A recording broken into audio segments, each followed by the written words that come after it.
replay that video again, so people will have opportunity to join.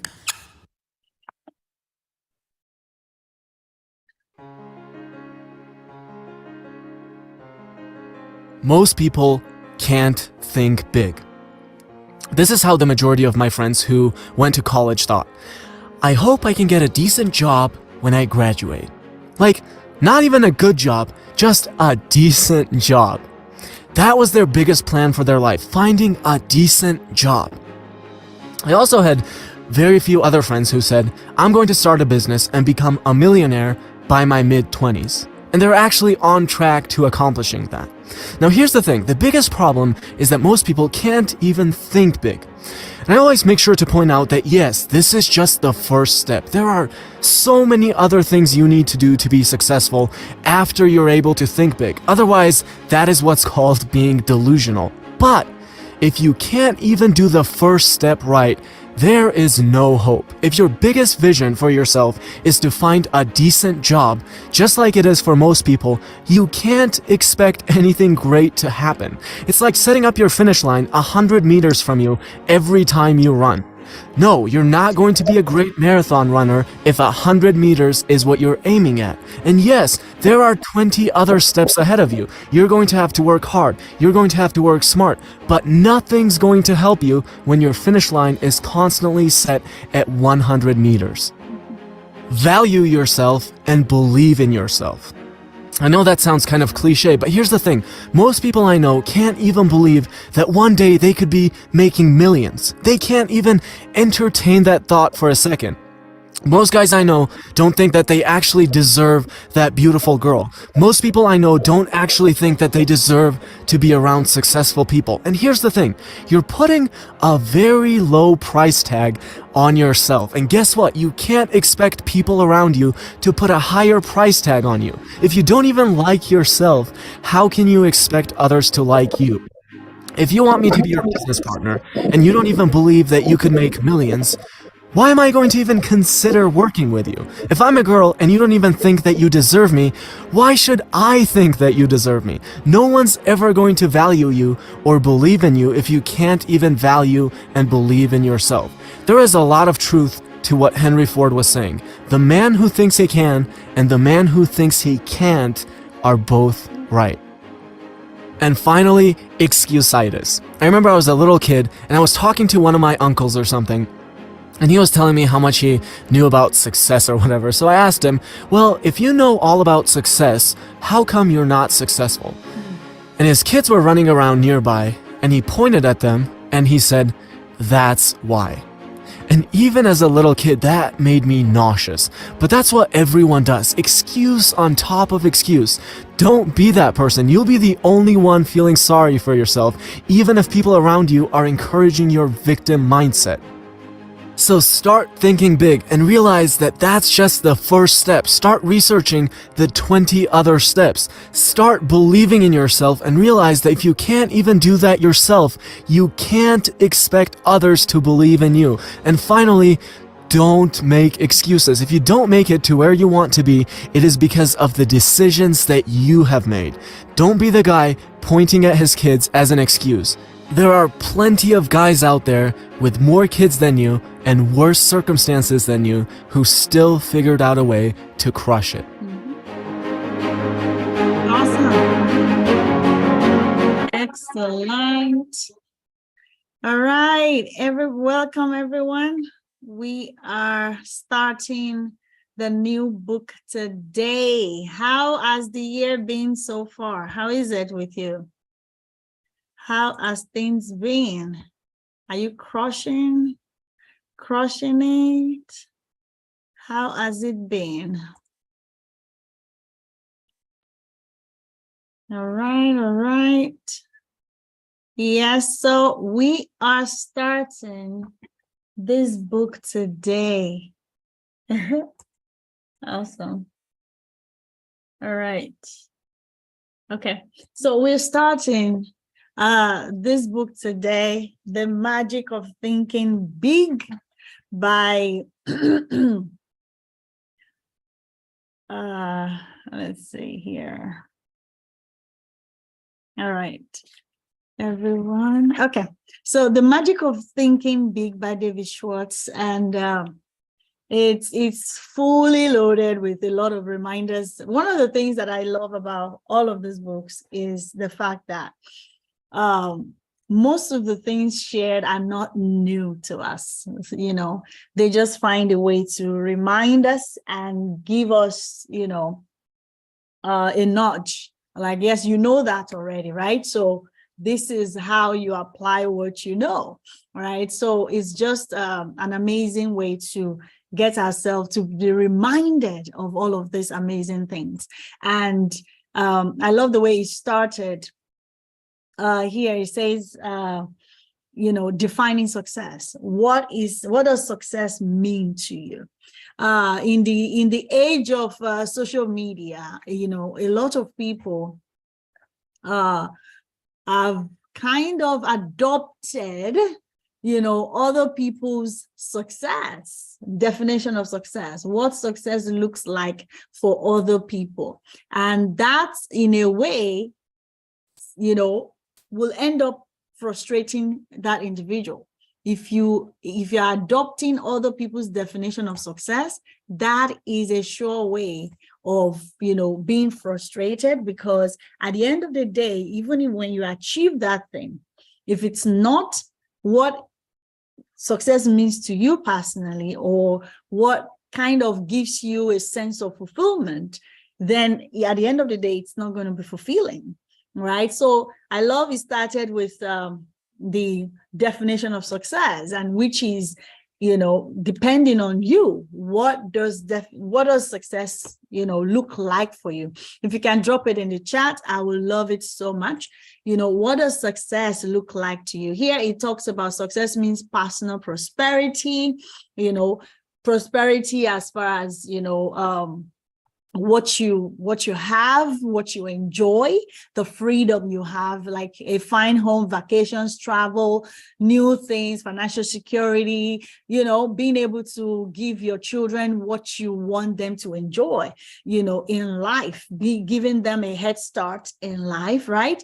Being able to, you know, set goals and achieve them, being able to live the way you want to live.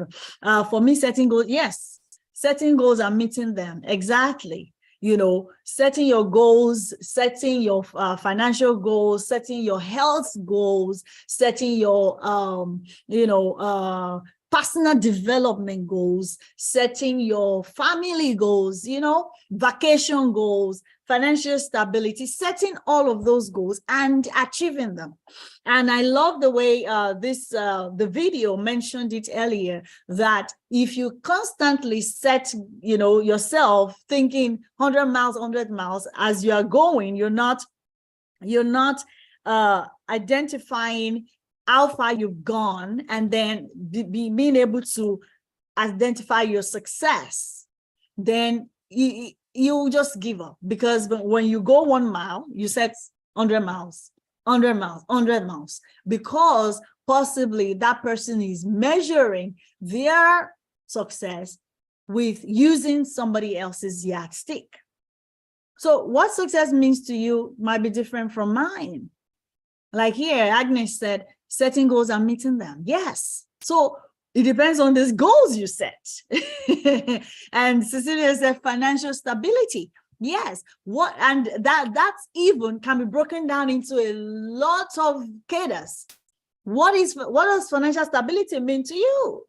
Right? Is it that you own your own home? Is it that you're able to travel whenever? Is it that you have a good job, or you're in a business that, you know, gives you freedom to be able to do whatever you want to do? Right? So we have to, and this is I'm sure you've defined success before. So this is an opportunity for us to really, you know, check it again. At this point in my life, what does success mean? Because 10 years ago, what success meant to you possibly is just, you know, to land that, you know, managerial role in your job, right? Or to be able to afford your own home, you know, to build your own house. Those might be success to you then, but now maybe you're living in your house now. You've get your keys to college now. You've been in that managerial role now. Now, another definition of success comes. Maybe seeing your child to college, being able to sponsor your child to college, depending on stages of life. In your business, of course, what does success look for, to you? So all of those things we have to definitely, put in the definition. Now, it's the main thing, of course, as we see in the title, the main thing we're talking about is the power of belief. How to, energize, how to exercise our beliefs, how to make your belief work for you, how to make your mind work for you. So that is the main thing that we were looking at in this book, right? And the way belief work is, having the "I'm positive I can" attitude. I can do it attitude. It is out of this "I can" attitude that how to do it will come from. Anyone that says "I cannot" or "it is not possible," if you look at it, they are not thinking beyond what they've just said. Or the only thing they're thinking of is confirming things, evidence to confirm what they've just affirmed. But the person that says "I'm positive I can," "I'm positive it is possible," you will find that opportunities, ways by which that thing will be made possible will begin to open to them. So this book really goes down to changing our perspective in life, the way we think, giving us a new a total paradigm shift. Depending on the kind of person you are. If you are before now, if you have maybe I should ask, before now, what kind of person are you? This will be rhetorical. And if you want to chime in, that's fine too. Right? Before today, what kind of person are you? Are you the "I can do it" person? It is possible person? Or you find ways to, to say it cannot be done? "I can't" person. So what kind of person are you? And I love what he said here. He said, believe. That is, strong belief triggers the mind to figure ways and means and how to. And believing you can succeed makes others place confidence in you. There's a lot of, a lot of people, when you hear them talk, especially, now that we have access to, a lot of people's thoughts, because they come on social media, they come on YouTube, and they share what they're thinking, they share what they're doing. They're able to share with us what is happening with them. When you see successful people talk, those are the people you're going to even see out there. Those that are not succeeding, they will find ways to not come out. So as they succeed, they will do, successful people will share things that, the confidence they have, the belief they have that they can do what they are setting out to do. And what make you open your bank account, open your credit card and pay for their courses? What make you do that? Is because the way they spoke to you, you've built, it's developed confidence in you that the way this person is talking, and possibly from the results you've seen as well, that they can do what they said they will do, right? So that is the way it works, plain and simple. If we can get this right now, we've gotten the core of this book. And that is, when you have a strong belief, no matter how difficult. One thing that I've learned recently is that as long as the mind of a human being can conceive it, it is possible.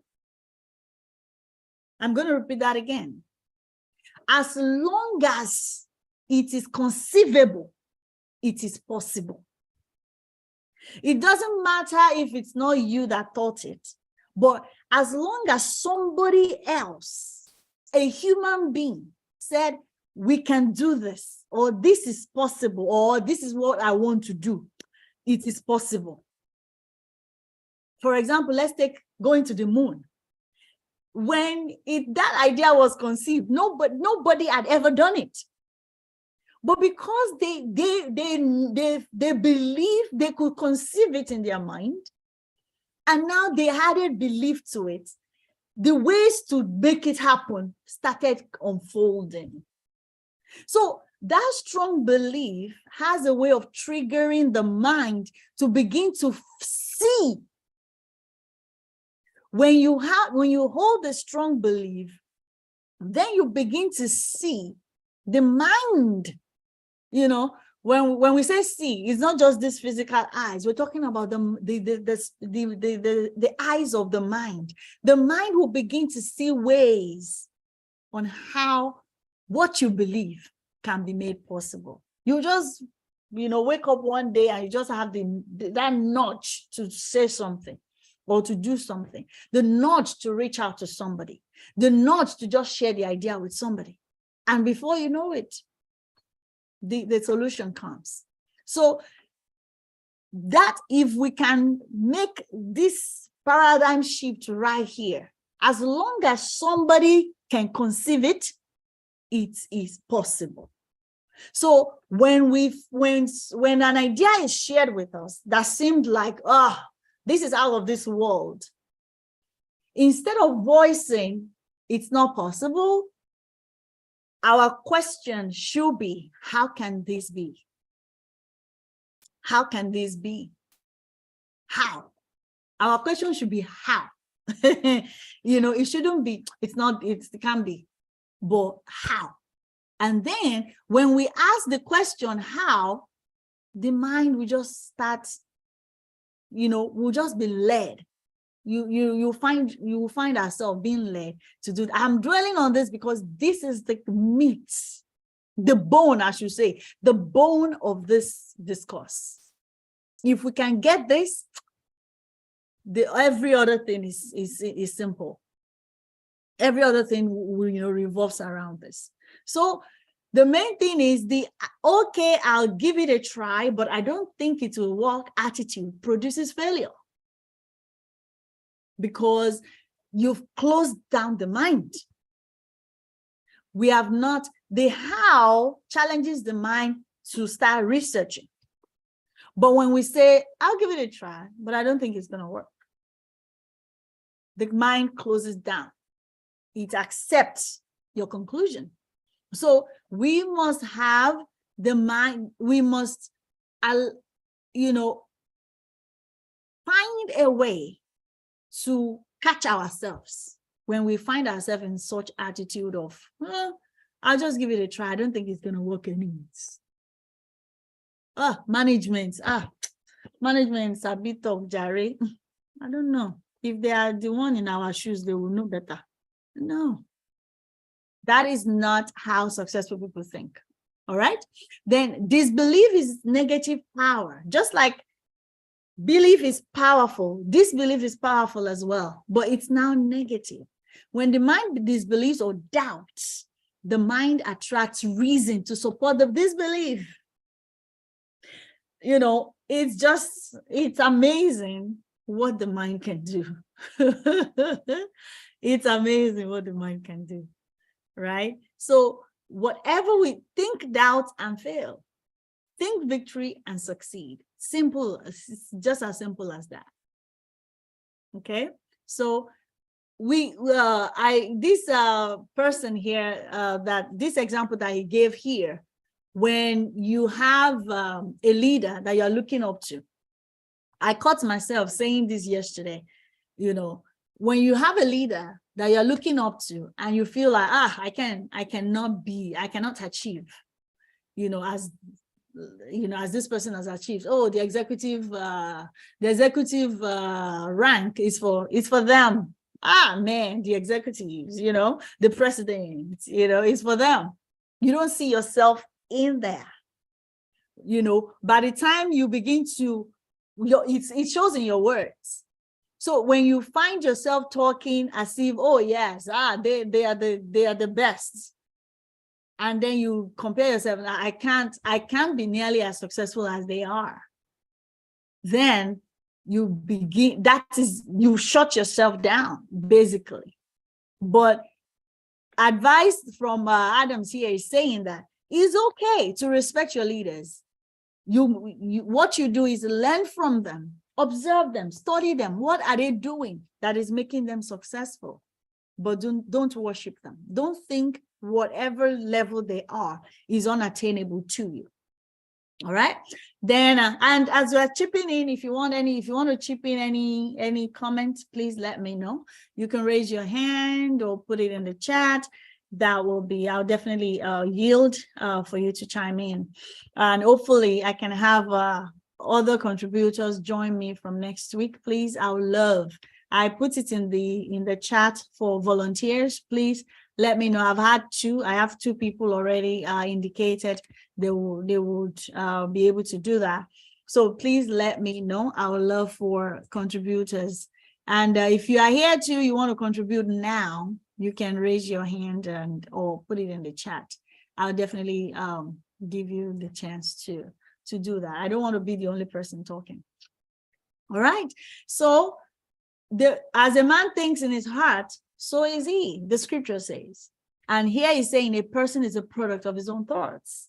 So we have to train our thoughts. We have to feed our thoughts. We have to train our mind to think big. That's it. We have to train our minds to think big. So don't be intimidated by big numbers. Don't be intimidated by high ranks. Don't be intimidated by, big achievements. We can. If you can put in the chat, there, I will succeed. And that's it. So we have to think big. We have to think big. All right. So the main thing, and it says here, I want you to be used to using the words I can and I will. It was last summer that my daughter, she had some challenge with her academics, and I told her, she had to make up for it that weekend. I mean, that's a summer period. So I think it was her birthday. I wanted to, just give her something. And I saw this necklace, and in the pendant, it says, she said she can, and she did. She said she can, and she did. And I bought that necklace for her. I showed her, yes. Can you do it? She said, yes, I can. And I showed it to her. Always allow this pendant to remind you that you promise you will, and you can. You promise you believe you can, and you will, right? So that's kind of, it energizes her every day.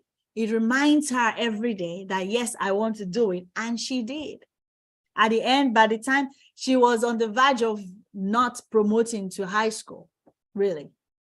But at the end of the summer term, she was able to make up for the lapses, right? She's in high school right now. She didn't have to miss, a whole year. So she believed she could, and she did. And each time I keep reminding her that, even now, through all of the things she's going through, that yes, you just have to nurse the power of the belief that we have. So here, I think Adams here was sharing some of his personal experiences and things like, I think it was one of his friends. Yes, it was one of his friends that was sharing his experience with him, how he got out of the mediocre mindset, to be successful, at that present time. And some of the things he was admitting is that he discovered that he had held back. Right? He had held back. He wasn't giving himself, he wasn't living up to his full potential. in the job, right? And what he did, what that man did, Adam's friend, was that he now identified like 5 people who he saw, 5 close friends of his who he saw became successful during that period of time, that these people are successful. Then he studied their lives. What is the similarities? What is the difference? What did they do differently than me? And then he found that he had been holding back, that he had not been innovative enough, that he had not thought big enough. And that's how that day he was in that city for an interview.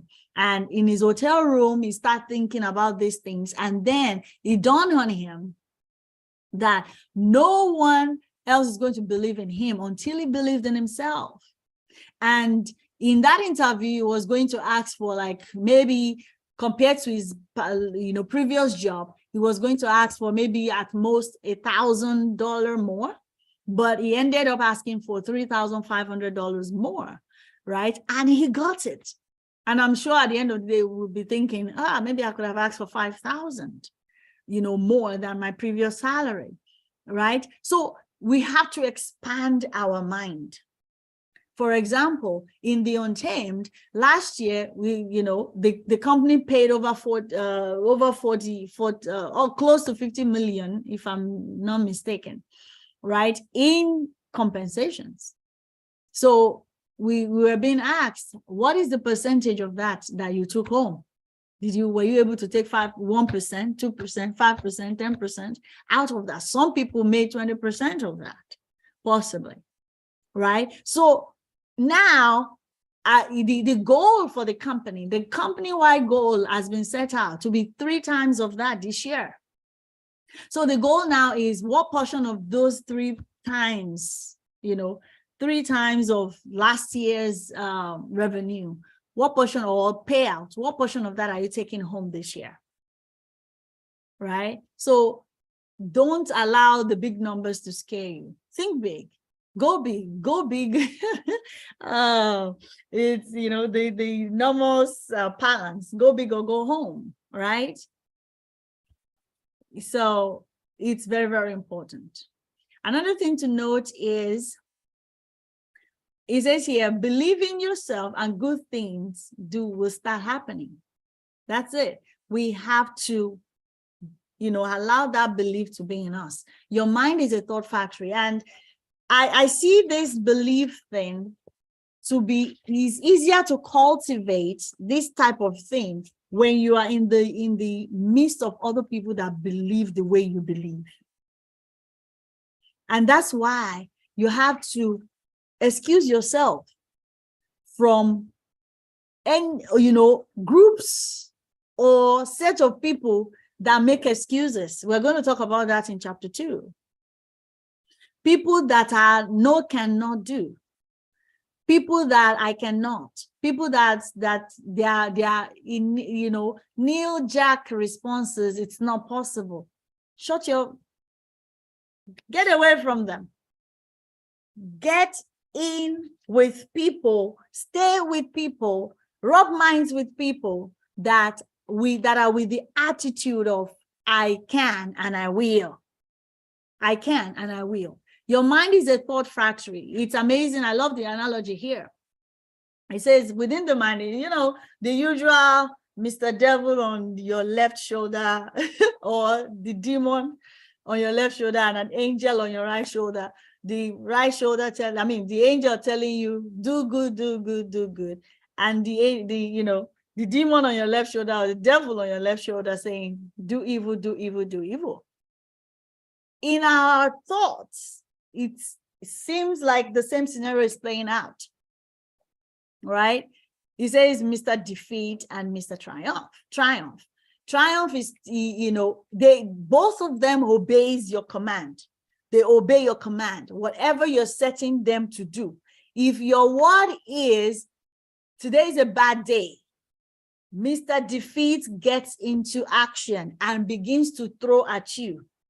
What confirms that word? And then you begin to see, oh, the weather is bad. Oh, there's traffic. Oh, I'm late.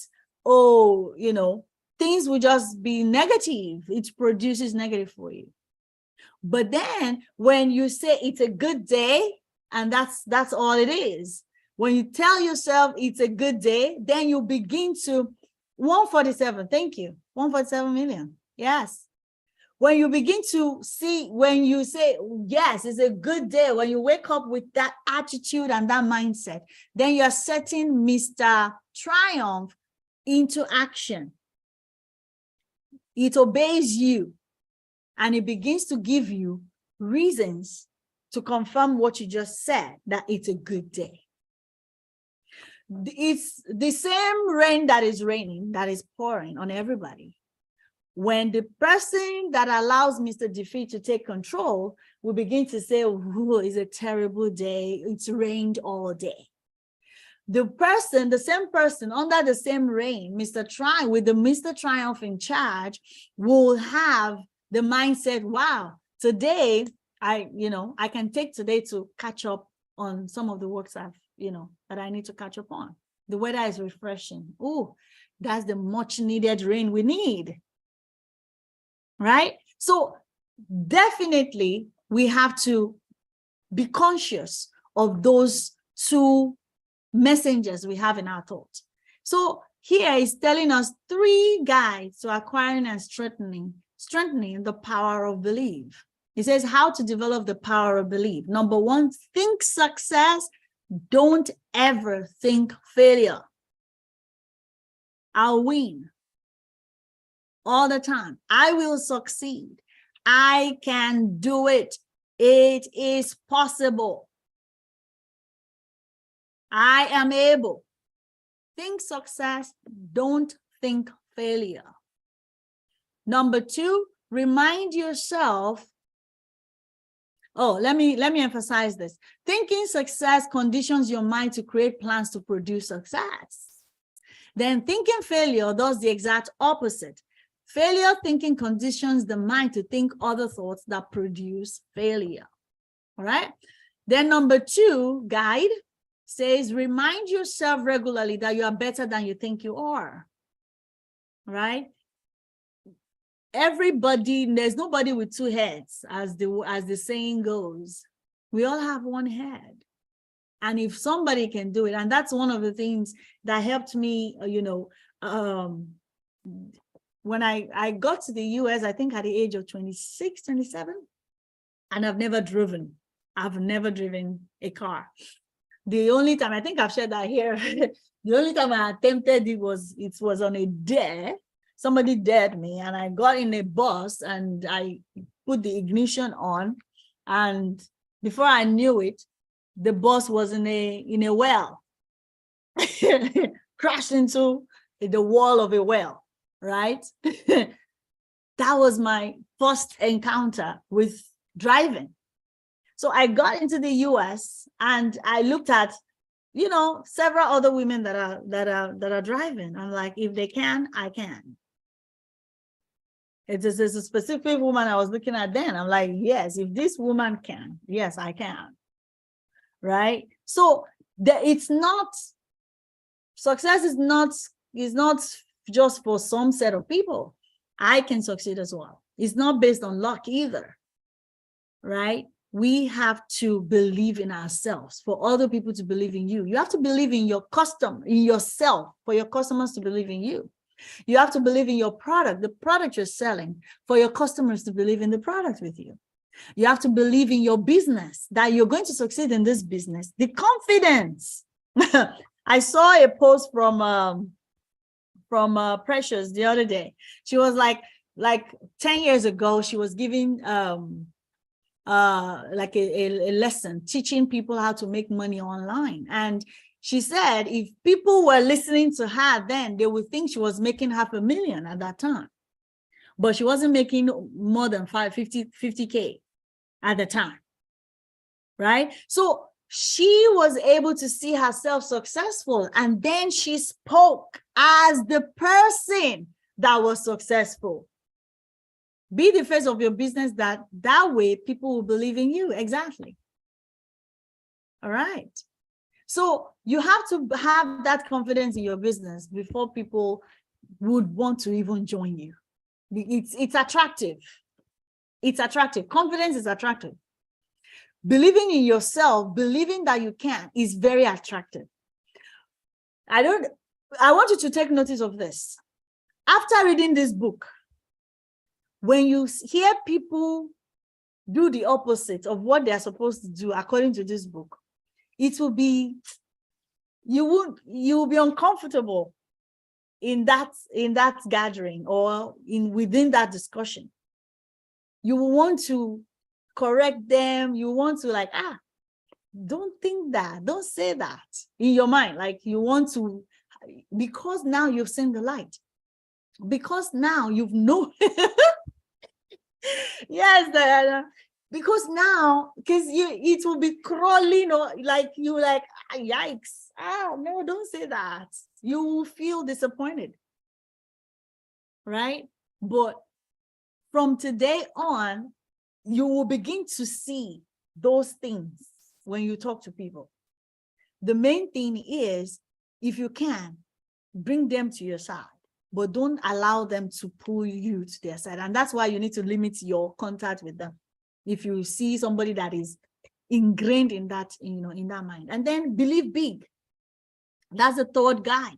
The size of your success is determined by the size of your belief. You have to believe big, right? So the persons who reach the top rungs in business management, in selling, in social, social selling, in recruiting, all of those things, they get there by following conscientiously and continuously a plan for self-development and growth.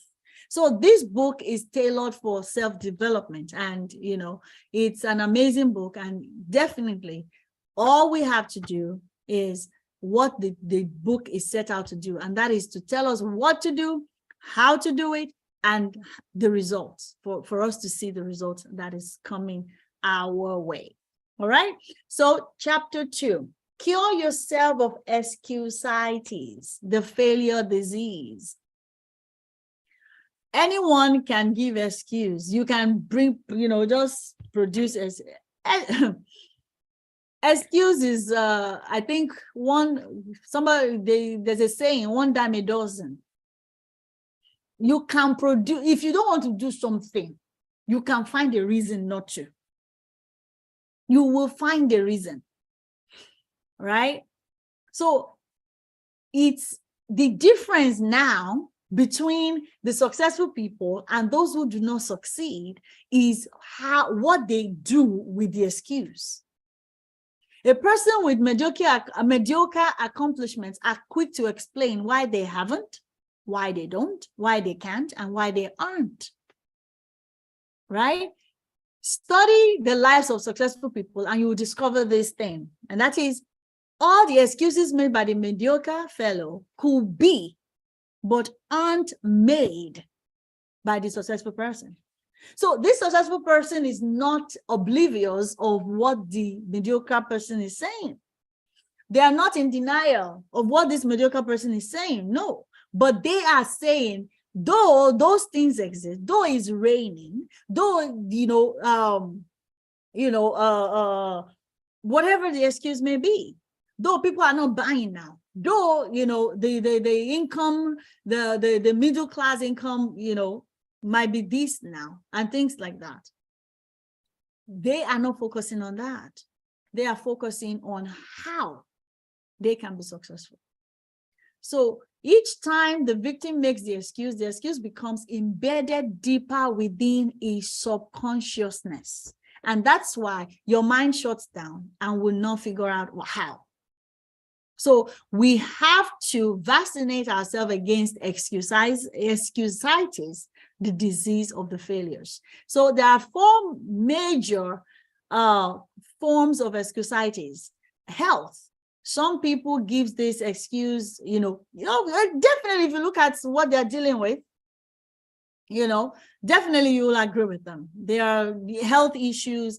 It might be their own health. It might be their, loved ones' health and all of that, right? They're dealing with those things. Of course, I mean, if anybody gives you an excuse, what will you do? But here, what we're learning here is don't be the giver of the excuse because you're not a mediocre. So this is how you deal with it. Four things you can do to kick health excusitis. The best vaccine against health excusitis consists of these 4 doses. Refuse to talk about your health. Yes. If anybody asks you, how is your business going? Never say or write back and say, I've been down. It's been tough. No. Refuse to talk about your health. The more you talk about an ailment, even the common cold, the worse it will seem to get. Refuse. 2, refuse to worry about your health. Don't worry about it, because where you put your mind, whatever you worry on whatever you focus on gets amplified. And worry is a form of focus. And be genuinely grateful for your health. For your health is as good as it is. Instead of, being sorry, feeling sorry for yourself, feeling sorry for where you are, be grateful. Have that attitude of gratitude. Remind yourself often, it's better to wear out than to rust out. Life is yours to enjoy. Don't waste it. Don't pass up living by thinking yourself into a hospital bed. Number 2, excuse. But you've got to have brains to succeed. This is intelligence excusitis. I like brains. I'm not smart. No. I love some of us here in the book club. When we started, some of us were like, I don't even read books. But I will do it. And of course, they all stayed with me, here. So it's amazing how not allowing intelligence excusitis or experience excusitis, lack of experience, to say, no, I can't do it. They went ahead and jumped on with me. I did, when we started, I just volunteer people. Now I'm making it easy. I'm asking you to volunteer, right? On your business, there is no like, oh, until I know this, until I know more, until I learn more. No, you learn on the job. As you're learning, you implement. As you're learning, you implement. As you're learning, you implement. You cannot learn all of this. Is it social media you want to learn all before you start implementing? The social media algorithm that is changing every day, right? So as you learn, you implement.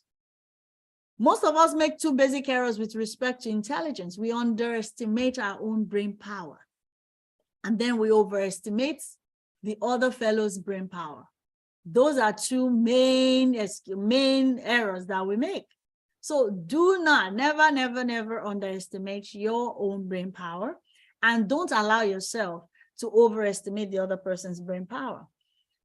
Believe you can, and your mind, God will start orchestrating your path to the how. The how will come up. Knowledge is power when you use it correctly. So all of the training we've been to, all of the things we've been doing, what is the result? Have you been executing them? The books we've been reading, how have you been using them? Because knowledge without execution, it's useless, basically. So how do you cure this? Intelligence excusitis. Never underestimate your own intelligence, and never overestimate the intelligence of others. Don't sell yourself short. Remind yourself several times daily, my attitudes are more important than my intelligence, right? Your outlook on things, your winning attitude, it's more important than what you know. Because when your attitude, when you're disposed to learning and executing, as you execute, you learn more. And as you continue to learn and to execute, you continue to improve, right? So use it. Develop an I'm-winning attitude. Put your intelligence to creative, positive use. Use it to find ways to win, not to prove you will lose. That's another thing. Yeah, I want to prove them it's not going to work. I'm going to do it anyway, but I'm going to show them it's not going to work. No. And then at the very instance of somebody telling you no, at the very instance of somebody saying exactly what you said they will say, they'll throw hands into the air and say it's not going to work. No.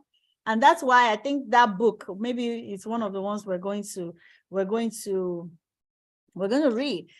talking about, I can't remember the title now, but talking about, collecting no's, that go for no's, that the goal today, what you're setting out to get today is prospecting. You want to get 20 no's. That's what you're going for, right? 20 people that will tell you, no, don't talk to me about this again. That's what you want to go for. I mean, that's easy, right?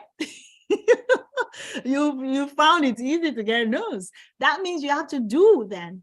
And when you are looking for no's, the yes will come. Because, I mean, when the goal is not to look for no per se, but that you are doing it. So you're tricking your brain to say, okay, go for no's, right? And then in that, you get the answers you need. It's no use. I'm too old. I'm too young. And experience, falls into this. Yeah, I've never done this before. This network marketing thing. I've never done it before. How is it going to work? I don't think I'm cut out for this. I'm an introvert. How many of us are like that? I know Diana. But as you can see, she's not allowing that to hold her back. Right? Mrs. Executive, right? I see Mr. Executive here. That's why I called you then. Mrs. Executive, right? So we cannot, exactly. We cannot allow that excuse to hold us back and to hold on. No way. How to handle age excusitis? I'm going to summarize it here. It says, look at your present age positively. Your experience, look at it positively. This is something new, brand new experience. Yes, I'm going to learn everything I can about it, and I will do what they say I should do. I'm an open book. I'm a plain book, right on me. As somebody I saw on a TikTok. Yes, I'm a plain book. I'm a plain tablet, right on me, right? And you have that positive outlook on things.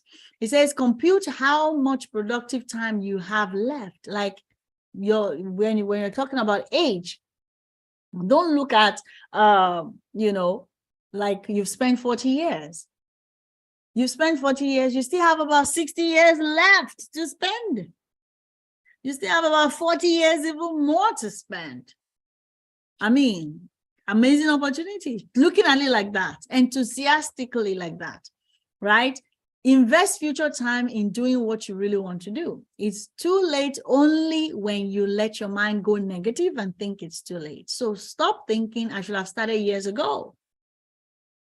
That's failure thinking. Instead, think, I'm going to start now. My best years are ahead of me. And that's the way successful people think.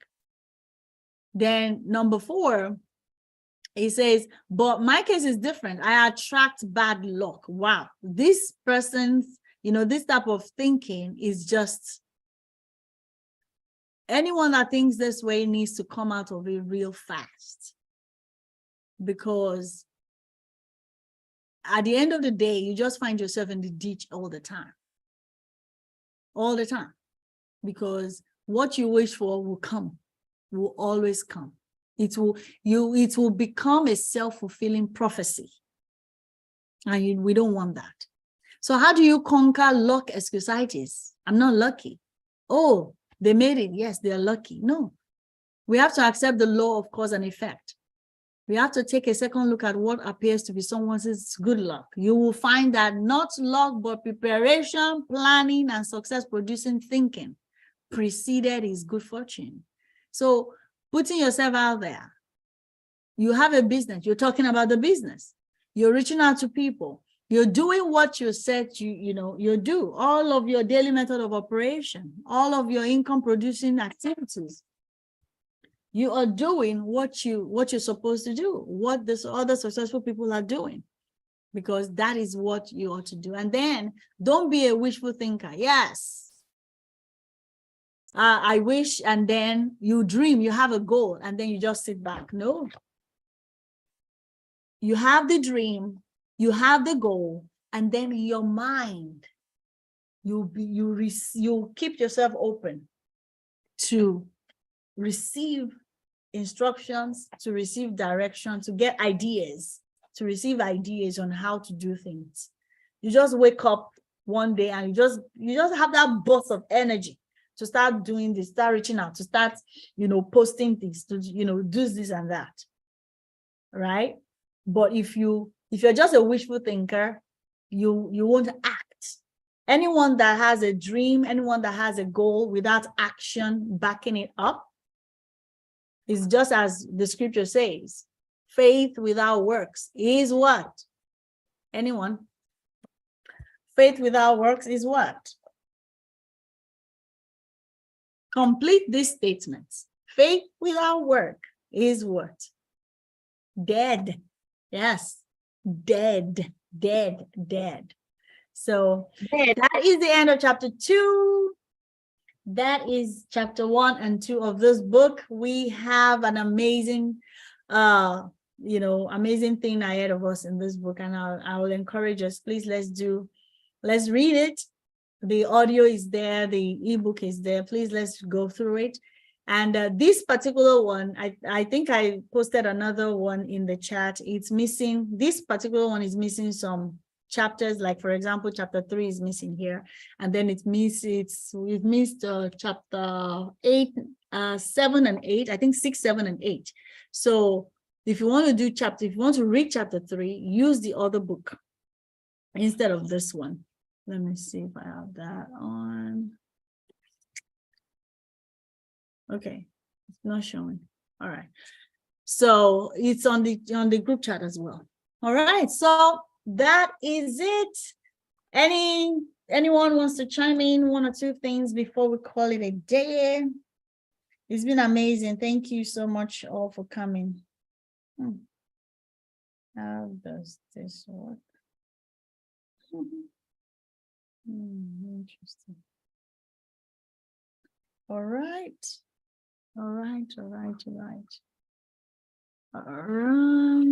Anyone? Okay. You're welcome. Thank you so much. Thank you, Agnes. All right. That is it. So next week we're going to read chapter 3 and 4, which is build confidence and destroy fear, and how to think big. So this book is giving us the what to do, the how to do it. And then once we implement, we get results. That is it for me today. And we'll continue the discussion in the group. And I'll see you back here next week. Have a wonderful one, everyone. God bless you. Bye. You are welcome. You're welcome, Lydia. You're welcome. Thanks for coming. Bye, everybody.